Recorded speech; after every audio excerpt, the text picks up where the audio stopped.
C'est le 19 septembre 2002 que fut déclenchée la crise ivoirienne de manière simultanée à Abidjan, Bouaké, Korogo, Man et Tessera, par des militaires proscrits à l'armée ivoirienne à l'époque du général Robert Gueye. La principale revendication des insurgés est le départ de Laurent Gbagbo, qui avait continué de promouvoir le concept d'ivoirité et tout ce qui en découle. Par le concept d'ivoirité, il y avait des Ivoiriens du Nord, taxés d'étrangers, et les Ivoiriens du Sud, eux, étaient perçus comme pur sang. C'était donc la compartimentalisation du territoire national. Dans Pourquoi je suis devenu rebelle, la Côte d'Ivoire au bord du gouffre, Guillaume Kibafori Soro lui-même explique les deux raisons principales de cette rébellion. La première remonte aux calamiteuses élections d'octobre 2000 en Côte d'Ivoire. Presque toute la communauté internationale a critiqué leur déroulement, qui avait été caractérisé par l'exclusion d'importants candidats. La seconde est le concept d'ivoirité, qui entretenait l'exclusion et la xénophobie. Avec l'apparition du concept d'ivoirité, on a vu des policiers s'attaquer aux citoyens qui portaient des boubous ou qui avaient des noms à consonance nordique. Même l'administration devenait raciste. Les Maliens, les Burkinabés, les Africains venus des pays voisins souffraient aussi de la politique raciste qu'a engendré le développement de l'ivoirité. J'ai donc décidé de quitter mon pays, de rejoindre ceux qui voulaient lutter pour la démocratie et de leur apporter mon savoir-faire politique et ma détermination. Car l'esclave qui n'est pas capable d'assurer sa révolte ne mérite pas que l'on s'apitoie sur son sort. Cet esclave répondra seul de son malheur s'il se fait des illusions sur la condescendance suspecte d'un maître qui prétend l'affranchir. Seule la lutte libère. Pour trouver un terrain d'entente à la crise ivoirienne du 19 septembre 2002, plusieurs négociations ont été menées. Plusieurs accords ont été signés. Ainsi, Guillaume Kibafori Soro fait son entrée au gouvernement dit de réconciliation nationale. De février 2003 à mai 2004, puis de août 2004 à décembre 2005 comme ministre de la Communication. Le 25 décembre 2005, il est nommé ministre d'État de la Reconstruction et de la Réinsertion dans le gouvernement de Charles Konabani. Le 4 mars 2007, suite à l'accord politique de Ouagadougou, Guillaume Kibafori Soro devient le premier ministre de Côte d'Ivoire. Sa mission principale est de conduire le processus de sortie de crise à travers le projet d'identification qui sous-entend l'établissement d'une liste électorale définitive, pouvant conduire le pays à une élection présidentielle libre et transparente. De la pénombre à la lumière, Guillaume Kibafori Soro est apparu aux yeux des Ivoiriens et de beaucoup d'observateurs comme un grand homme d'État, un patriote convaincu et déterminé à donner à la Côte d'Ivoire un nouveau souffle. Mais contre toute attente, parti pour l'installation des magistrats devant piloter l'opération d'identification pour la liste électorale, le 29 juin 2007, le Premier ministre Guillaume Kibafori Soro échappe à un attentat. Des inconnus ouvrent le feu à la roquette sur le Fokker 100 qui le transporte à son atterrissage sur le tarmac de l'aéroport de Bouaké. Dans un avion maculé de sang, 4 de ses collaborateurs trouvent la mort. Plusieurs membres de son précaré sont grièvement blessés. Le Premier ministre Guillaume Kibafori Soro, une fois encore et grâce à Dieu, a la vie sauve. On dit après l'explosion que j'ai entendu, qu'il me disait apparemment rien de spécial, une explosion. Je ne pensais même pas à une explosion d'un pneu de l'avion. J'ai entendu un bruit et puis comme je n'ai rien vu, rien senti, pas de secousse, je n'y ai pas vraiment prêté attention. Et puis après je ne dirais pas que je me rends compte d'un trou noir parce que personne ne se rend compte vraiment de quand il s'évanouit. Mais je constate que j'émerge. Et puis, la première chose, c'est que je me regarde. Je suis ensanglanté. Donc, j'avais justement un costume gris, pantalon gris, une chemise blanche. Et je me rends compte que je suis ensanglanté et le costume est tout percé de trous sur ma partie droite. Voilà. Donc, je vois sur ma jambe droite beaucoup de trous, beaucoup de sang. Voilà, je vois mon pantalon, ma veste déchiquetée, mais beaucoup de trous, beaucoup de sang sur toute ma partie droite. Et là, je me demande ce qui se passe. Je lève la tête. Mon premier réflexe, c'est de me tourner vers Alain. À gauche, Alain Lobognan. Je regarde, Alain est également ensanglanté. Je vois qu'il a une espèce de 2 ouvertures sur la tête, comme des trous de balles, avec du sang qui coule sur tout son visage. Et il a la tête, il est prostré dans une position. Et ça a été ma première prise de conscience.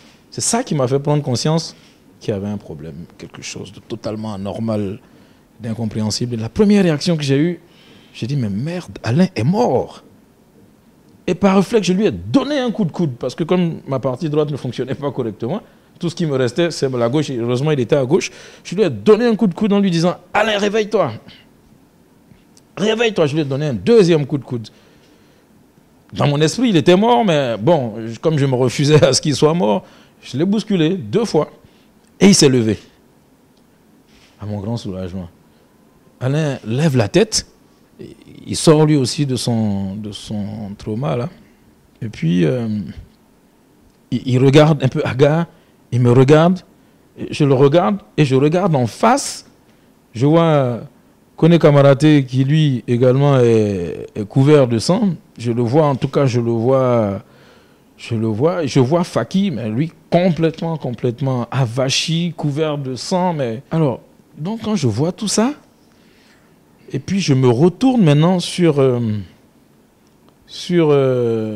ma droite.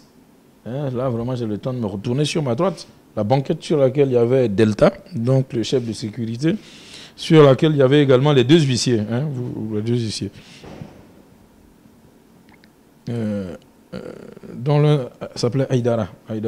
Voilà, des huissiers qu'on a trouvés à la primature que je ne connaissais depuis peu, mais des gens très bien, charmants, des gens avec qui nous avions eu le temps, en très peu de temps, de développer une grande fraternité. Et là, ça a été vraiment l'horreur. L'horreur. Je crois que c'est l'image la pire des choses que j'ai jamais vues de ma vie. Je vois 3 bonhommes assis quand même sur une banquette, avec lesquels on causait quelques minutes encore avant l'atterrissage. Je vois les 2 huissiers. Je reconnais ils étaient toujours dans une position assise, tous les 3 d'ailleurs, plus le Delta, le chef de sécurité. Je les reconnais, leur corps, je reconnais la couleur de leur costume. L'un avait un costume bleu ciel, mais pour les 2 huissiers, je lève la tête, ils n'ont pas de tête. Les têtes sont parties. Je vois des gens assis, sans tête. Et je vois pour le 3e Delta, avec une moitié de crâne qui a disparu, fracturé. Donc je ne vois vraiment que les lambeaux d'une autre moitié de crâne. Comme si vraiment il y a eu un partage au couteau en 2, quoi. Je me dis, mais qu'est-ce qui se passe? C'est quoi? C'est quoi ce bordel, quoi? Mais qu'est-ce qui se passe? Et je me retourne vers Alain, je dis, mais Alain, mais merde, qu'est-ce qui se passe? Et c'est là qu'Alain me projette par la tête et dit, mais Meïté, baisse-toi, on nous tire dessus. Parce qu'effectivement, quand on revient à l'avion, on entend des rafales maintenant. Je n'entends plus. Voilà, on entend des rafales. Ça tire apparemment dehors, ça continue de tirer sur l'avion. Alain me pousse par terre, il me bouscule de mon siège et il me suit. Il dit, mais Meïté, baisse-toi, on nous tire dessus. Baisse-toi, on nous tire dessus. Bouge pas, baisse-toi, on nous tire dessus. Et donc, c'est là que je comprends qu'il y a un problème.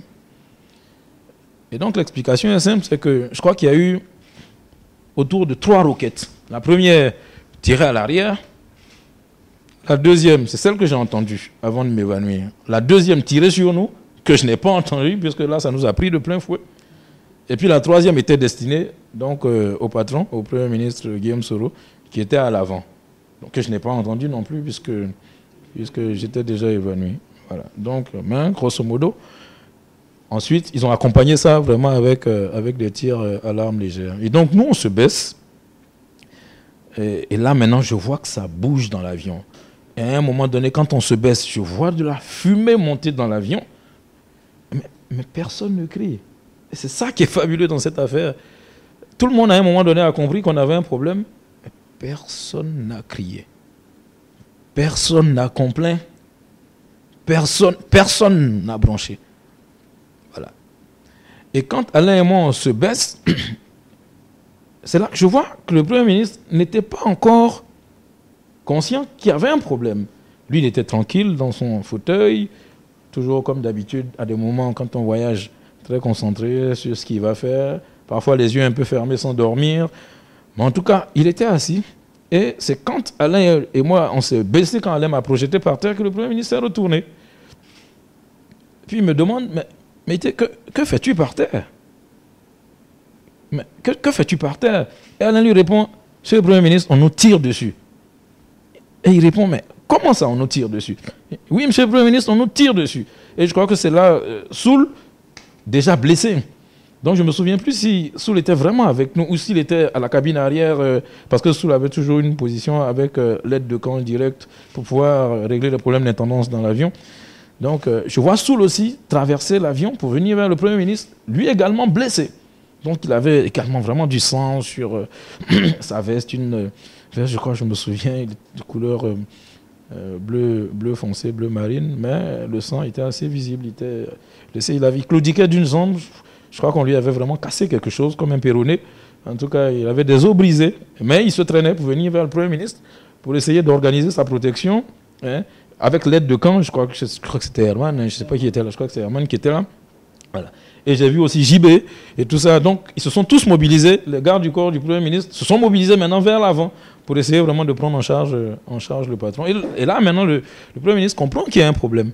Et la première chose qu'il a dit, donnez-moi un téléphone. J'en ai conclu intérieurement que j'allais mourir dans cet avion et que nous allions tous périr dans cet avion.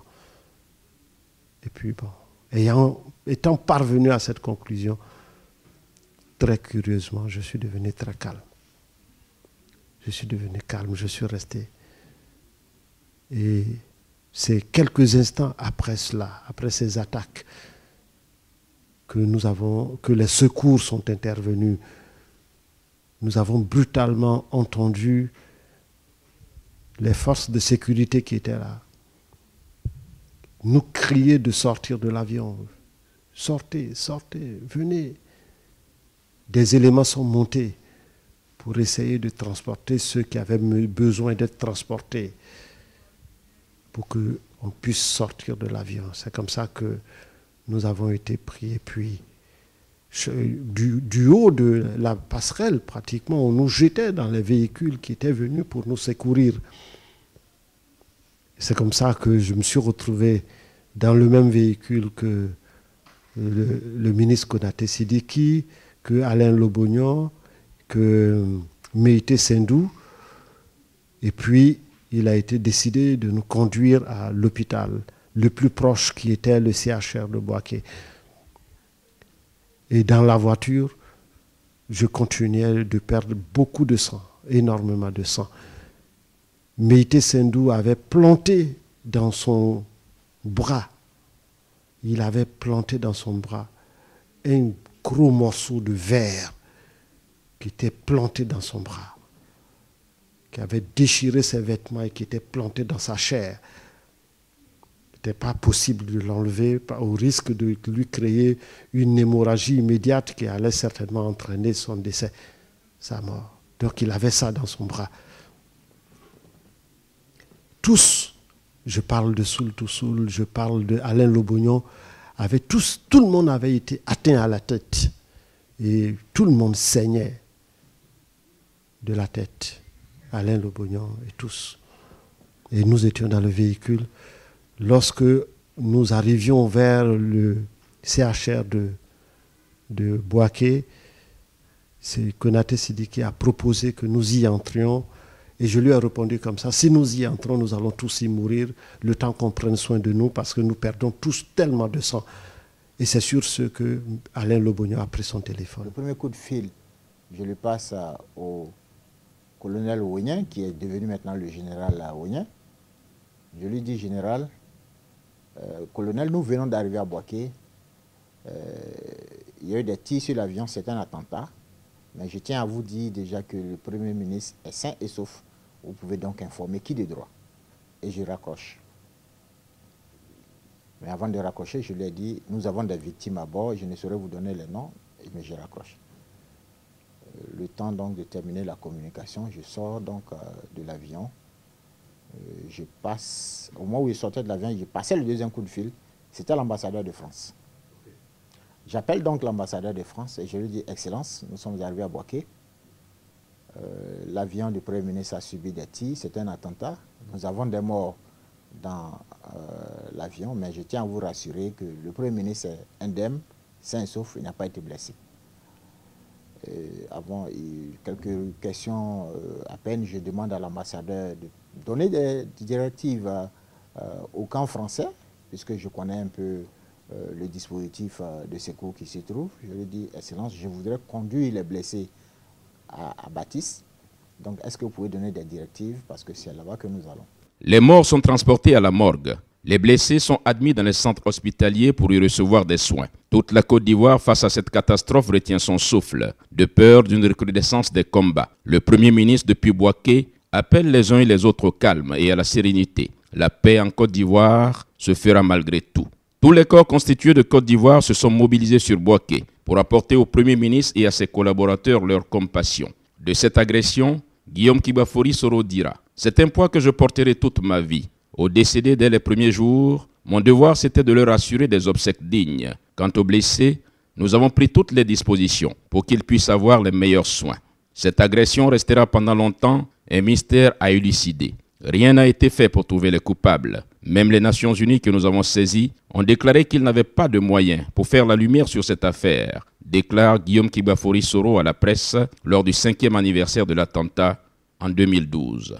Sékou Doumbia, Souleymane Serifou, le lieutenant Drissa Ouattara, le caporal Siaka Doumbia sont tombés, victimes du devoir et pour la paix en Côte d'Ivoire. Ils sont morts à la tâche, au champ d'honneur et dans la dignité. C'est donc tout un symbole, toutes ces victimes du 29 juin que nous célébrons aujourd'hui et que l'histoire retiendra.